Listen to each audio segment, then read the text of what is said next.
Paying like a local? Not quite yet. It's a top priority for Chinese authorities as they ramp up efforts to attract more international visitors after the numbers nosedived during the COVID time. However, a big hurdle has been the country's advanced electronic payment system. As the Chinese society turns rapidly cashless, newcomers have found it hard to enjoy their stay to the full had they not prepared to adapt to a new scenario. To solve the problem, China has taken a series of measures, including boosting the acceptance of overseas bank cards in venues where foreign visitors may frequent. On March the 14th, the People's Bank of China, which is the central bank, published a bilingual step-by-step guide to payment services in China. How effective have these measures been in enhancing the payment experience for inbound travelers? What further improvements could be made? I'm pleased to be joined here in the studio by Sean Callebs, a seasoned CGTN colleague from Washington, D.C., my colleague, and he has just been visiting Beijing after a hiatus of 5 years. 5 years, five long years. Well, welcome to the studio here in Beijing, Sean. Good to have you back again. So last time you were here was 2019? Yes. And before the pandemic and before everything turned cashless. So now here you have been covering the two sessions. So I want to tell you, first of all, help our audience understand exactly how cashless is the Chinese society for you? Well, first, I guess you got to kind of back up and explain what WeChat is. To an international audience, it may just sound like some weird name, but here in China, it is everything. It is an application. An application that you can download, and it is the world. People communicate, they can send pictures back and forth, but it's really an effective way to do business and also work. If instead of emails, it's much quicker, sometimes much more efficient. You can get instant reply back and forth. But one thing I saw in 2019 with a certain degree of envy, my colleagues here in China were able to embrace a cashless society. So I had to look at it from the outside first. And back then, the bikes were just becoming popular. The shared bikes. The shared bikes that you see all across the street. And so many other nations now have those as well. Yeah. And so my producer one day took us out and I was like, what did you just do there? Because it was just showing the scanning mechanism within WeChat, and that's how she paid to rent the bikes for us. And then she explained, we're moving toward a cashless society. There's some restaurants that no longer take cash. Some don't even take credit cards. Everybody is moving toward this, but you can't do it. And I was like, wow, why can't I do it? And there were certain restrictions. You had to have a Chinese bank account, I think was the big one that kept me. Once I heard that, I just, that was a deal breaker, so I just stopped at that point. Yeah. But things have changed. Yeah, so that was 2019. And now, because of the COVID, because of the quarantine measures, so we meanwhile advanced very much among ourselves how to get it easier to pay. We don't take cash. I mean, I haven't touched cash for a long time. So now you're visiting again. How cashless has the Chinese society become? Almost completely. I mean, almost completely. The only time I saw cash, there was a guy in a store and a guy asked him to break 100 yuan. And he opened up the drawer, and rather than have them all stacked in there neatly like the 100, they were just thrown in the door. And so he took them out and broke the bill for the individual. But when I came, there were promises, once you get here, we will be able to help you and connect you and make it so you can have this wonderful new thing. And I thought, it's not going to work. It's not going to work. There's going to be some hiccup somewhere along the way. And it was incredibly easy. And when you ask, to what degree is there a cashless society? I haven't touched cash. I haven't gone to an ATM, nothing. So what did you have to do? Because you already have the WeChat application installed. You signed up, you registered years ago. So that's out of the way. But with the WeChat in place, how easy or how complicated was it to associate an international credit card or debit card to your WeChat account so that you can start going around? It's very intuitive. Now, the way I did it, it may not be the way everyone does it, because I had a colleague with me and it came up in Mandarin. And he kind of said, this is this, but you just go to WeChat, you can click, do you want to hook your credit card up here? Yes, yes.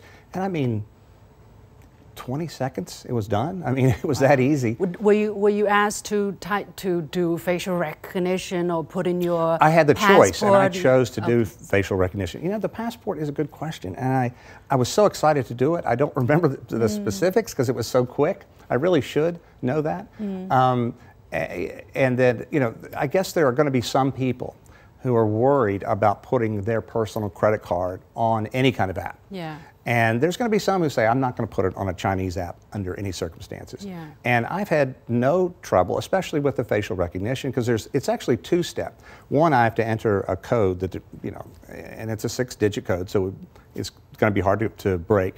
And that's been easy enough. And then the facial recognition. And to me, that allows this measure of, okay, I'm going to be all right. But I've been using it every day for 2 weeks and no hiccups. I've checked with my bank several times to make sure everything's gone fine. But I've had no pushback from the U.S. and it's been seamless here. And I've had a few occasions, I was telling you, I'll go to buy something and they'll say, Alipay, you know, whatever. And I was like, no, I have WeChat. And they say, WeChat? Like they're kind of surprised that you have that WeChat. I have it. Because one thing I have heard is the foreigners, you know, are only now starting to come back. And I think this is one mechanism that is going to make it easier, because clearly there's this push to have more visitors, have more people get an education here, and more people travel. And it's certainly the welcoming mat. To make life easier, to make it more foreigner friendly. You talked about Alipay as well. So what is Alipay? It's another paying platform, same as WeChat, but it's more a payment thing. Right, it's a full-on like payment thing. Apple Pay, the Chinese, and Google Pay, anything like that. And what's funny is there's a pharmacy across the street from where we work in Washington, and you can go and you can get a snack there as well. And on their device where you check out, put your credit card. No, you know, you still have to use the credit card. No app or anything like that. Alipay comes up.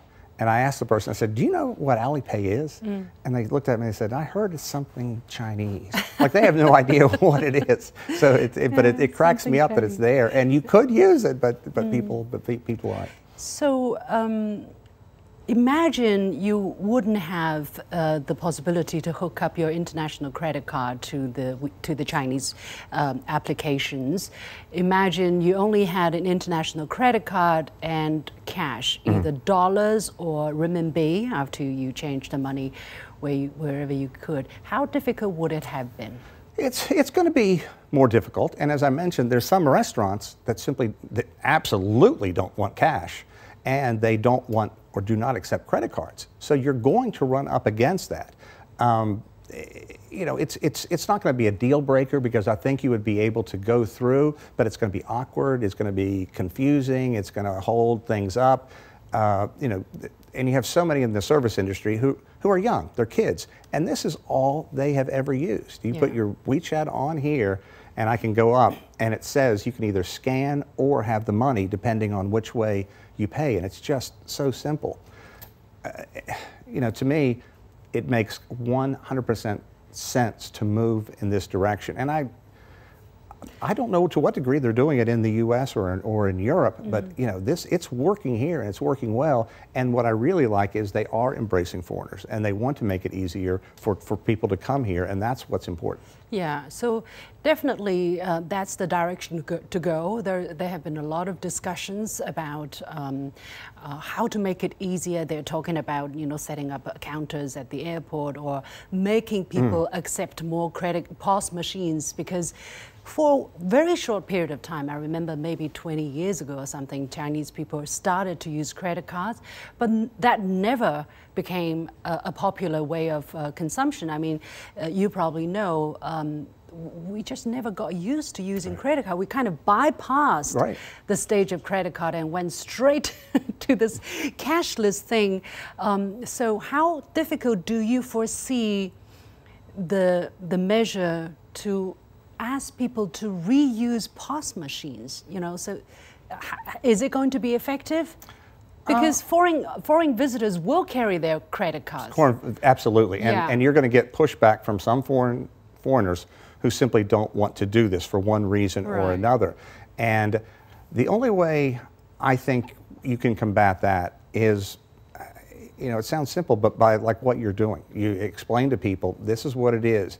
And there are going to be people who raise concerns and have questions and just show how it works, how easy it works. There are fail-safe measures in here. Contact your bank before you come overseas. You know, if you feel that uncomfortable about it. And I'm pretty sure your bank would say, look, we've had people use it and it's flawless. And I really think that's the key, because China clearly wants more foreign investment. They want people to come here and they want people to feel at home. I mean, that's, for lack of a better word, that's what it is. It makes it easier to do everything, from check into a hotel, to get a soft drink, to buy ice cream on the street. This isn't probably something everybody wants broadcast, but I've been told that the indigent, people who beg, you can give them money on WeChat. I have not seen that at all here, but people have told me that's how common it is here. Yeah. So basically, you're saying for the foreign visitors who are coming here, they would probably need to do homework. They need to adapt to a different mindset. They need to take some measures instead of going to the other places where they can take their credit, or they can use dollars and do it. So it has to be meeting each other in between. Right. And I think approach this with an open mind. I mean, really, if you're going to come here and you're going to visit, my advice would be to embrace it. And then you're going to be ushered in, for lack of a better term. You're going to get beyond the velvet rope. You know, if you're operating the way everybody else does in this country, there is this level of acceptance that comes much more quickly. You know, when people see that I have this, they're like, oh good, I'm not worried about having to deal with this guy. Is he going to give me cash? Is he going to give me his credit card? Do you speak Chinese? I speak one word. Okay. No. So, I do not so speak. you don't have that advantage. I do so not. The WeChat app is like a door opener. It allows you to enter the Chinese world. It really does. It really, and the translation apps nowadays too, if there's, you know, any kind of hiccup, that's incredibly simple too. And you can get, like I have, a phone plan. I pay $10 a day from the United States, and I can use my data. I don't have to worry about any other device to try to get out. And I can call home. I can do FaceTime home with my family. And to contact your Chinese friend, you just use WeChat video, exactly, use data. Yeah, okay. you can voice call, video call, but more often than not, I just hit them up on one line, and they get right back to me. And to me, it's amazing how advanced WeChat is for China and how widely used it is. I mean, if you haven't used WeChat and you've only heard about it in passing in the United States, when you come here, it's almost a necessity. I mean, it really is. What about calling a taxi, for instance? It's also on a different system, but on a different platform, but still very much cashless. Yeah, let me show you my little DD app here. Yeah, so so I have the app. So if you're able to use, once you hook your credit card onto the system, you can use it to call it. Once you can buy things with this, the world is your oyster. You know, once you're here, you can do so many different things. Yeah. And that's also a big, for example, I was down at 2 sessions, and for people who don't know, it's, you know, the Tiananmen Square area, and my producer did not get a credential, so I'm by myself, and I don't speak Chinese. My cameraman doesn't speak Chinese. We had to get home. Yeah. And it was very easy. We just walked to the corner, and there our cab was, and we got back home. I would say 5 years ago, there would have been a certain degree of panic, like, oh God, how do I get home now? It's a long walk. Okay, so for the ordinary people who are curious about China, but who are not sure about, you know, how big the hassle would be, they would have to enter the Chinese world via the platforms you talk about, WeChat being probably the most important. Sure, absolutely. And putting your credit card on there. Putting your credit card. And I think the biggest thing is we have to get over this demonizing of the two nations. And when you come here, I mean, I've been embraced by everybody. And that's one thing. Governments may have issues, but I think every person I've met since I've been here has been very open, very warm, wants to find out where you're from, what are you doing here, have you been here before, do you speak Chinese? Yes, yes, yes, no. And you have been using WeChat for how long? For like? Oh gosh, maybe 2014, 2013 maybe. Yeah, I mean, when I first learned of it, I could not scan. I would be calling the camera people up. Let me scan you. Let me be your friend. You know, because it was just so cool to be, you know, to hook up. So the first step is to have your mind open and give it a try. And to register on WeChat is you still need some kind of guidance or some kind of, you know, you need a friend, for instance, to recommend you. But once you get over that step, it seems that... See, I didn't know that because it's been so long since I signed up. Yeah. I forgot about it. But it's also being facilitated to make it easier. Anyway, that's the direction we're looking at. That's the future we're looking at. Thank you so much, Sean Callebs, for sharing with us your experience. Absolutely, my pleasure. Thank you. Thank you.